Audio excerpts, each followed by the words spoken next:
Hey guys, welcome to 7 Source Education. This is Daily Quiz 14 10 on 10 और आज special है polity और current affairs. तो चलिए शुरू करते हैं आज का quiz.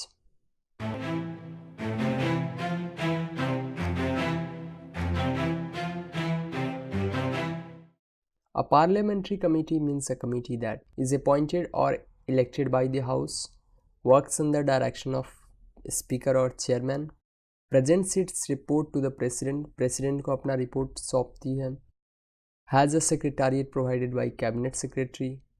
Which of the above statement is or are correct?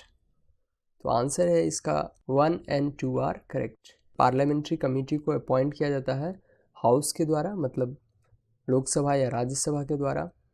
Works under the direction of speaker, speaker के डायरेक्शन, इस स्पीकर के देखरेख में या चेयरमैन के देखरेख में काम करती है।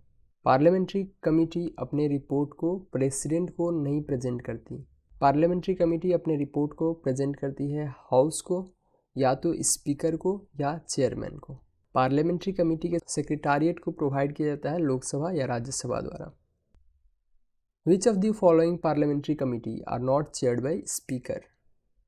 स्पीकर के द्वारा चेयर्ड नहीं होती कौन सी पार्लियामेंट्री कमेटी? जिनमें से ऑप्शंस हैं public accounts committee, business advisory committee, estimates committee, rules committee, committee on public undertakings, general purposes committee.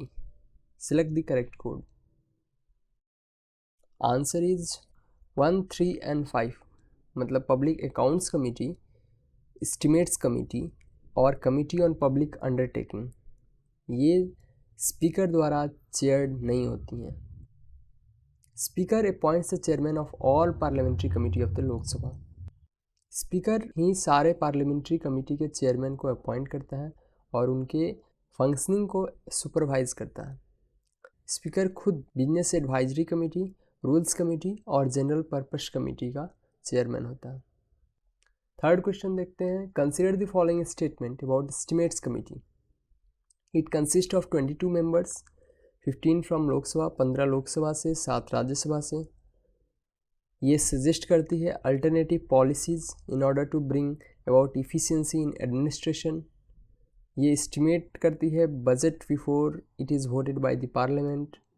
It can not question the policy laid down by the parliament. Which of the over statement is or are incorrect? इसमें से incorrect बताना है हमें।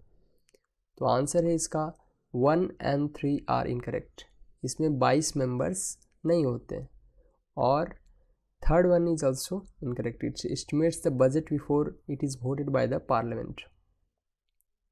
Originally parliamentary committee के 25 members होते थे, but 1956 में इसके मेंबरशिप को रेज कर दिया गया 30 तक, और अभी all the 30 members are from Lok Sabha only. सारे 30 मेंबर्स लोकसभा से ही होते हैं।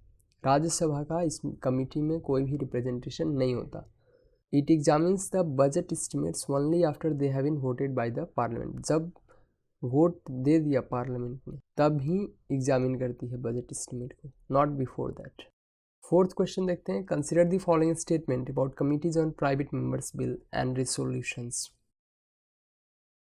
The committee classifies bills and allocates time for discussion on bills and resolution introduced by private members. This is a special committee of Lok Sabha only. In Lok Sabha, it is chaired by Deputy Speaker. Which of the above statement is or are correct? Private members bills and resolution के बारे में statements हैं। तो इसका answer है 1, 2 and 3. All of them are correct. Private members bills and resolutions committee classify करती है bills को और एलोकेट करती है time for discussion on bills and resolution introduced by private member. Private members उन्हें बोला जाता है जो मिनिस्टर्स नहीं होते, उन्हें प्राइवेट मेंबर्स बोला जाता है। This is a special committee of Lok Sabha only. ये लोकसभा की स्पेशल कमेटी होती है, private members bills and resolution committee. Lok Sabha it is chaired by deputy speaker, और लोकसभा में इसके चेयरमैन होते हैं प्राइवेट मेंबर्स बिल्स के डिप्टी स्पीकर। इसमें 15 मेंबर्स होते हैं including deputy speaker as its chairman. Rajya Sabha का कोई ऐसा कमेटी नहीं होता। The same function of Rajya Sabha और इसी जो पार्लियामेंट्री जो प्राइवेट मेंबर्स बिल्स कमेटी है लोकसभा की, वैसा ही काम बिजनेस एडवाइजरी कमेटी करती है राज्यसभा के लिए। फिफ्थ क्वेश्चन देखते हैं, consider the following statement about public account committee. This committee was set up in 1911। Public accounts committee के बारे में स्टेटमेंट है। ये कमेटी 1911 में सेटअप हुई थी under the provision of government of India act 1909। The members are elected according to the principle of proportional representation by means of single transferable vote. It is vested with power of disallowance of expenditures by the departments. Only the Parliament can take final decision on its finding. Which of the above statement is or are correct? Answer is B. 2 and 4 are correct and 1 and 3 are incorrect. ये 1911 में setup नहीं हुई है। Public accounts committee को set up किया गया था 1921 under the provision of government of India act 1919, not 1909। It is not vested with the power of disallowance of expenditure by departments. Sixth question देखते हैं, consider the following statement with respect to Shram Suvidha portal. श्रम Suvidha portal के बारे में statements हैं यहाँ पर। It is developed by ministry of labour and employment. Ministry of labour and employment ने इसे डेवलप किया है। इसका मकसद ट्रांसपेरेंसी और अकाउंटेबिलिटी लाना लेबर लॉज में। Is complexity of compliance. Select the correct statement. Answer is both 1 and 2 are correct. Shram Suvidha portal को ministry of labour and employment ने डेवलप किया है और इसका मकसद है ट्रांसपेरेंसी और अकाउंटेबिलिटी लाना और लेबर लॉज को इन्फोर्स करना और इसके इम्प्लीमेंटेशन में कम्प्लेक्सिटी को कम करना, आसान बनाना।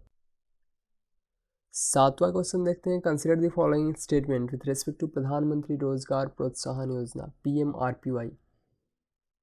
ये इंसेंटिवाइज करता है एम्प्लॉयर्स को for generation of new employment where government of India will be paying full employers contribution toward EPF and EPS both. It is targeted for employees earning wages less than 5,000 per month. Answer is A. 1 only. प्रधानमंत्री रोजगार प्रोत्साहन योजना plan scheme ये incentivise करने के लिए जो employers हैं और नया एम्प्लॉयमेंट को जनरेट करें, नए नए रोजगार उत्पन्न करें। The प्रधानमंत्री रोजगार प्रोत्साहन योजना plan scheme has been designed to incentivize employers for generation of new employment where government of India will be paying the full employers contribution toward EPF and EPS both with effect from 1/4/2018। दोनों के लिए ही contribute करेगी government of India, EPF और EPS दोनों के लिए।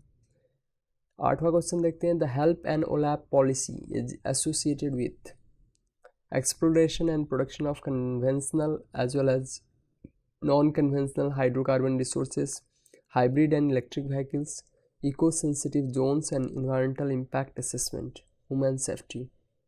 Answer is A.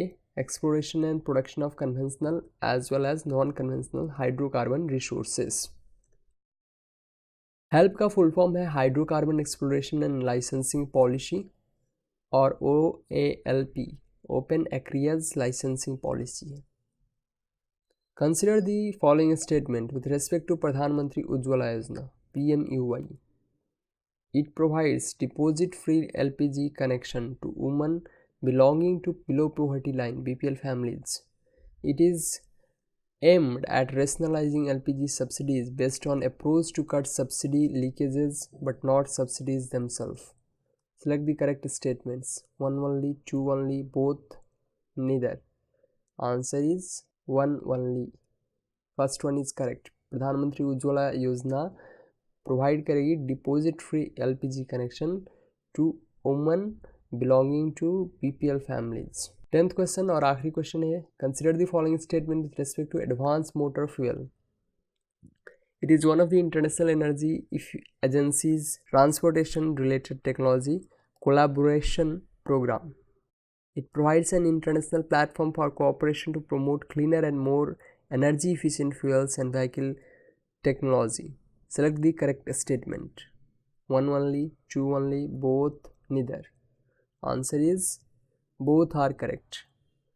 Advanced Motor Fuels AMF technology ये ministry of petroleum and natural gas ने कोलैबोरेट किया है इंटरनेशनल एनर्जी एजेंसी के साथ। Things do not happen, things are made to happen.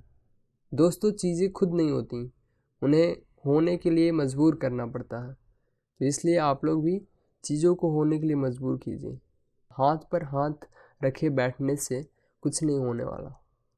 तो आप लोग कुछ कीजिए, do something, it will happen.